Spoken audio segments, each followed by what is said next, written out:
mga kagala. Nakikita nyo ba yung mga sofa, mga furniture, mga handicrafts na yan, mga kagala? Ayan. So, masarap sana siyang bilihin, mga kagala. Pero, sana ko kukuha ng pambili.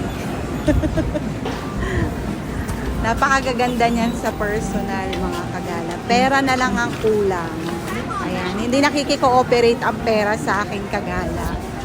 Kaya kahit nagustuhin kong bumili, yung pera hindi siya nagpapakita. Medyo mailap, mga kagala.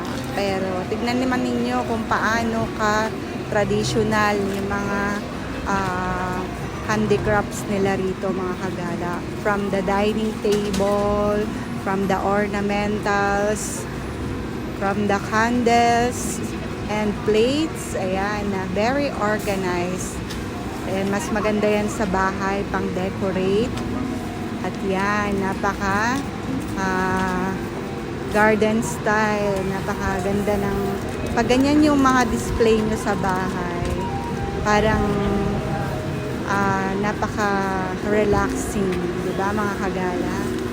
Ayan, punta na po kayo dito sa Yorkdale Mall. Makikita nyo po yan dito.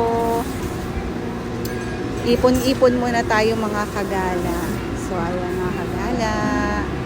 Sana nag-enjoy kayo sa mga nakikita nyo. Kasi ako, mahilig ako sa mga design, furniture, at interior design ng bahay. Kaya super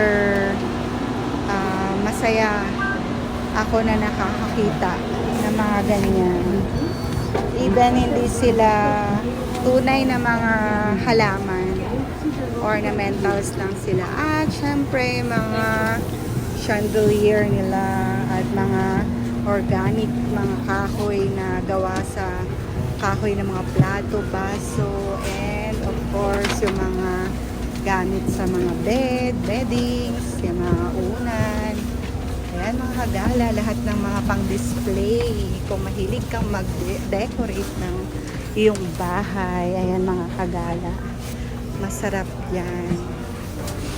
Masarap mag-design dyan. Meron pang second floor yan, mga kagala, pero hindi ko na siya pinuntahan kasi dito pa lang sa baba ay busog na yung aking mata sa lahat ng magagandang nakikita ko dyan. Ayan, mga kagala, hope you enjoy!